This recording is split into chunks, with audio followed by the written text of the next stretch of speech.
Welcome to SS Educate channel. So economics, economy, TET DSC, TSPSC, UPSC సంబంధించి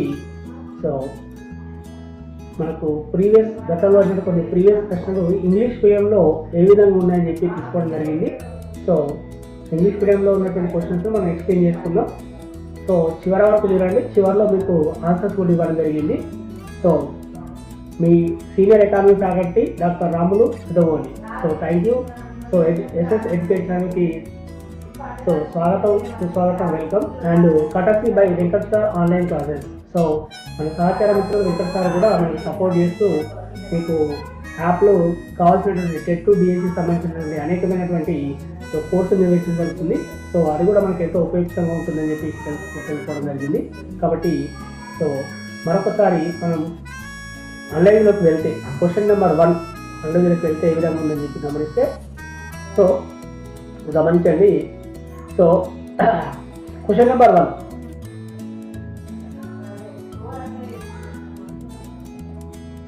question number 1. So this is the Finance Commission has recommended to increase state share in the net proceeds of union tax revenue from 32% to 42%.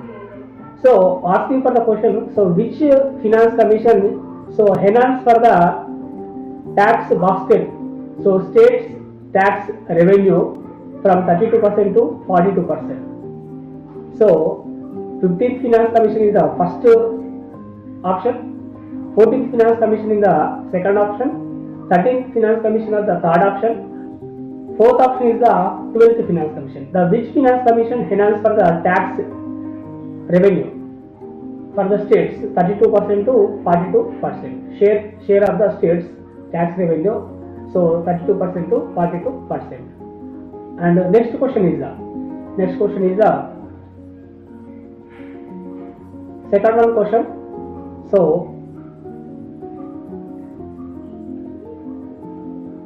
identify the indirect tax from the following. So indirect tax, the tax is divided, classified for the two types, direct tax, indirect tax. Given the below, which is the indirect tax? The direct question asking for the, so first one is the corporate tax, second one is the tax on incurred from the savings. So generally, whenever the depositor's saving account is there, they save some of the amount in the banks. So that savings include some of the amount. So tax on the incurred from savings, they ask you for the second option. The third option is the taxes imposed on property and capital assets of individuals and companies. So generally, మనకు third option ఏమి ఇచ్చిందంటే property పైన ఇచ్చేటువంటి property of capital assets of the individual and companies, అంటే వ్యక్తిగత ఆస్తుల పైన విధించేటువంటి పన్ను, మరి కంపెనీ ఆస్తుల పైన విధించేటువంటి పన్ను అని చెప్పేసి అడగడం జరిగింది. So first one is the direct corporation tax అడిగిండు, second one is the savings పైన వచ్చేటువంటి ఆ లాభాలపై వచ్చేటువంటి సేవింగ్స్ పైన వచ్చేటువంటి వడ్డీ పైన వచ్చేటువంటి విధించేటువంటి ట్యాక్స్ అన్నాడండి. The fourth one is the direct custom duties అన్నాడు, custom duties. So custom duty ఎక్కడ విధిస్తారని మీకు తెలుసు. So fourth option is the custom duty అన్నాడు. కార్పొరేషన్ ట్యాక్స్, సేవింగ్స్ పైన విధించేటువంటి ట్యాక్స్, తర్వాత ప్రాపర్టీ పైన క్యాపిటల్ అసెట్స్ పైన ఇండివిజువల్ కంపెనీస్ యొక్క ప్రాపర్టీ పైన విధించేటువంటి ట్యాక్స్, తర్వాత కస్టమ్ డ్యూటీగా ఇక్కడ మనకు ఫోర్త్ ఆప్షన్ ఇవ్వడం జరిగింది. Right. The third question is the,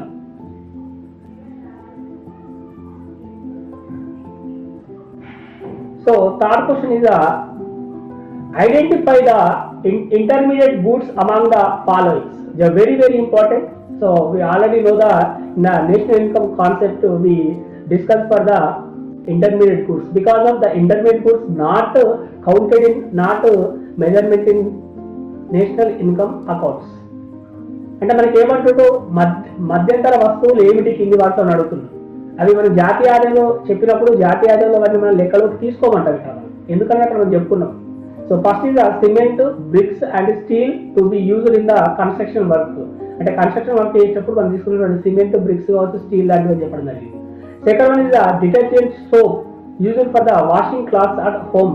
అంటే ఇంట్లో బట్టలు ఉతికేటప్పుడు మనం ఉపయోగించేటువంటి బట్టల సబ్బు అన్నాడు. Coal used for the cooking purpose. అంటే ఇంట్లో వంట చేసుకున్నప్పుడు కోల్ అయితే ఏదో బొగ్గు అవుతుందో అది ఉపయోగించుకునేది కోల్ అని చెప్పేసి ఇవ్వడం జరిగింది ఇక్కడ. The fourth option is the food that the has been cooked at the restaurant. అంటే రెస్టారెంట్లో ఏదైతే మనం ఆహారం తయారు చేస్తున్నామో ఆహారాన్ని అని చెప్పేసి ఇక్కడ ఇవ్వడం జరిగింది. సో ఇది మీరు ఈజీగా find out the intermediate goods, we know that. So thank you. So next question is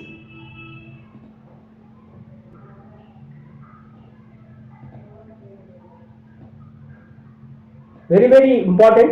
So in India the telecom revolution was entailed by. So generally a telecom revolution given some of the important in the economy. So telecom revolution given by some of the PM. So which PM they are telecom revolution given in the economy? So మనకు ఆ telecom revolution తీసుకొచ్చి ఇచ్చింది ఎవరు ఇక్కడ మనకు ఎకానమీలో అని చెప్పేసి అడగడం జరుగుతుంది జనరల్గా. సో జనరల్గా మనకు doctor Manmohan Singh first option, 2 PV Narasimha Rao, 3rd Rajiv Gandhi, 4th Narendra Modi అండి. నరేంద్ర మోడీ అది. సో నరేంద్ర మోడీ. సో మనకు ఈ 4th ఆప్షన్లో మనకు ఉన్నటువంటి మీకు అవగాహన ఉంది. జనరల్గా వి లుక్ ఫర్ ద 1981 పారిశ్రామిక తీర్మానం, ఇండస్ట్రియల్ పాలసీ అనుకుంటాం, కానీ కొంచెం ఆలోచన చేసుకోండి ఇక్కడ. సో టెలికామ్ రెవల్యూషన్ అనేది ఎవరు తీసుకొచ్చారు మన ఆర్థిక వ్యవస్థలోకి అని చెప్పేసి ఇక్కడ మనం క్వశ్చన్ అడగడం జరిగిందండి. Right. So next question is the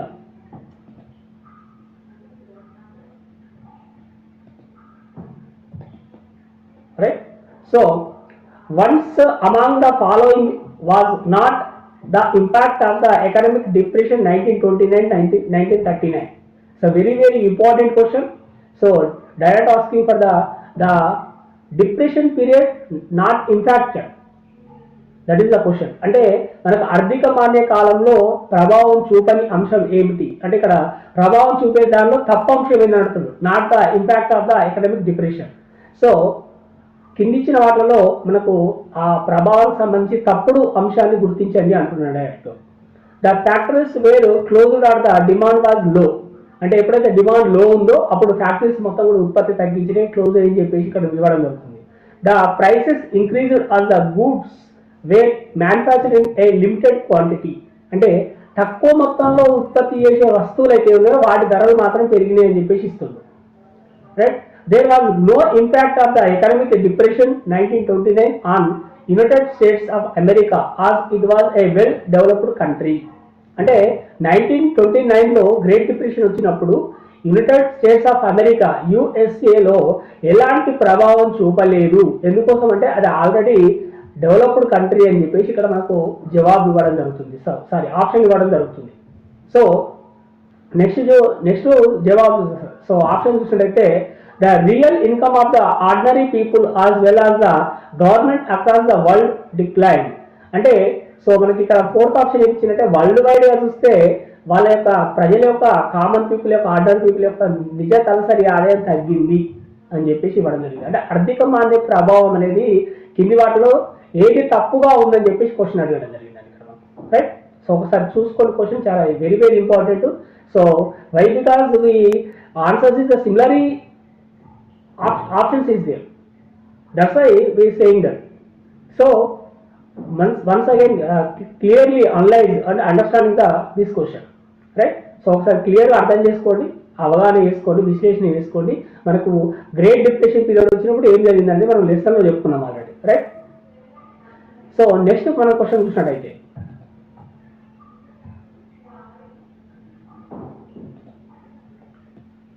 so raw materials and money in hand are called in the production process. అంటే మనం ఉత్పత్తి చేసే క్రమంలో రా మెటీరియల్స్ కానీ మనీ కానీ ఉన్నప్పుడు వాటిని ఏమంటాం అంటే ముడి సరుకులను మరియు మన దగ్గర ఉన్న ద్రవ్యాన్ని ఏమంటాం అని చెప్పేసి ఇక్కడ మనకి ఇవ్వడం జరిగింది. అంటే ద్రవ్యం చేతిలో ముడి సరుకులు ద్రవ్యములు దాన్ని ఏమంటాం ఇచ్చిండు. Physical capital, so working capital, human capital and social capital. So 4th options is given. So which one is the correct answer అంటే ముడి సరుకులు మరియు ద్రవ్యం అనేది మనం గమనించినప్పుడు అందులో ఏది కరెక్ట్ అవుతుందని చెప్పేసి ఇక్కడ మనకి ఇచ్చిండు. భౌతిక మూలధనమా లేదా సో మనకు వర్కింగ్ మనకు జనరల్గా పని మూలధనమా లేదంటే హ్యూమన్ క్యాపిటల్ మానవ మూలధనమా లేదా సోషల్ క్యాపిటల్ సాంఘిక మూలధనం అని చెప్పేసి ఇక్కడ మనకు అడగడం జరిగింది. రైట్. సో ఇది కూడా మనం ఈజీగా ఫైండ్ అవుట్ చేసుకుంటాం. 7th question is the so one of the following the characteristics of future of developing economics.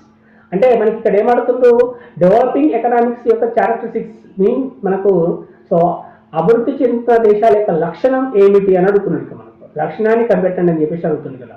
So the working population predominantly depend upon the agriculture and mostly live in rural areas in these countries.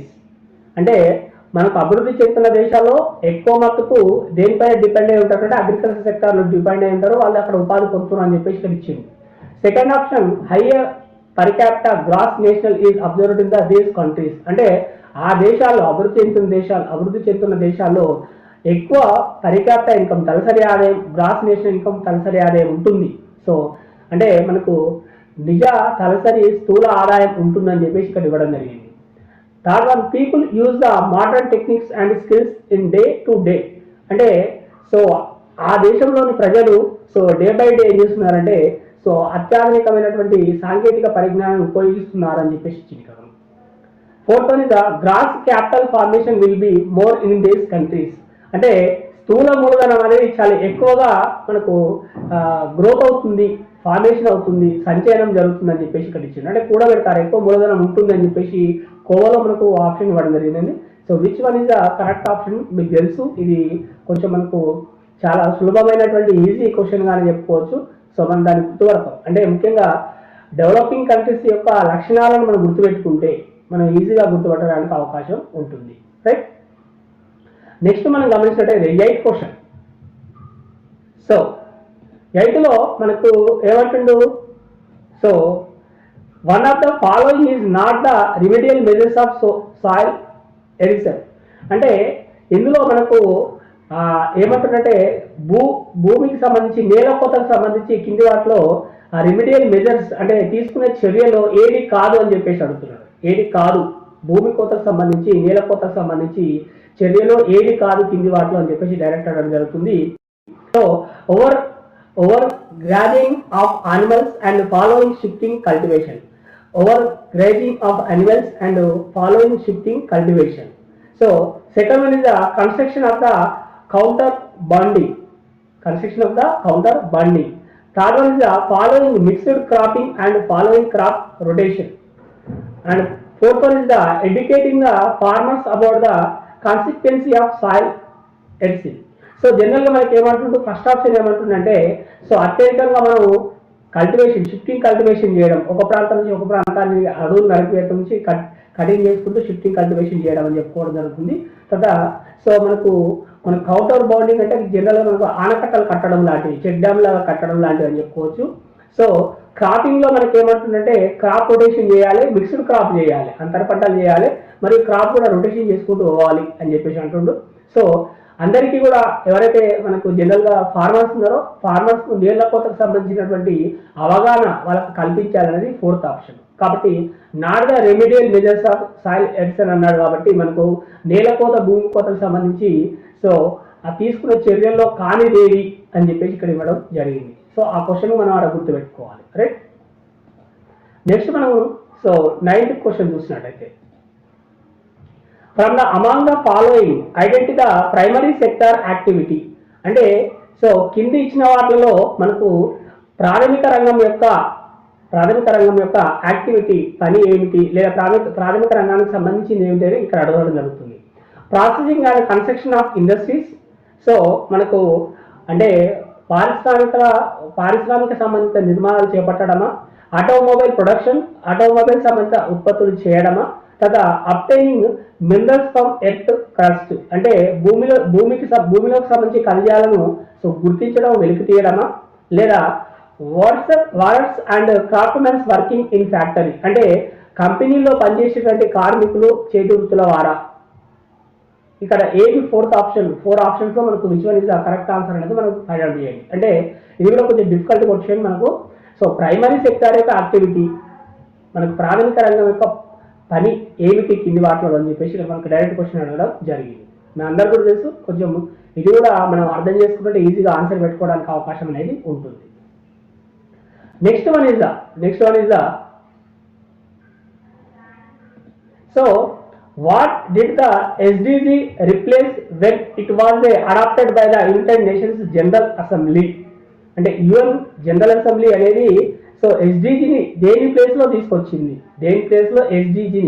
SDG means sustainable development goals, సుస్థిరాభివృద్ధి లక్ష్యాలు అంటాం. మరి సుస్థిరాభివృద్ధి లక్ష్యాలు అనేది UN assembly దేని ప్లేస్లో తీసుకురావడం జరిగిందని చెప్పేసి డైరెక్ట్ క్వశ్చన్ అడగడం జరుగుతుందండి. ద గ్లోబల్ డెవలప్మెంట్ ఫ్రేమ్వర్క్ లేదా ద మిలీనియం డెవలప్మెంట్ గోల్సా, ద పోస్ట్ 2015 డెవలప్డ్ ఎజెండానా, ద సస్టైనబుల్ డెవలప్మెంట్ గోల్సా.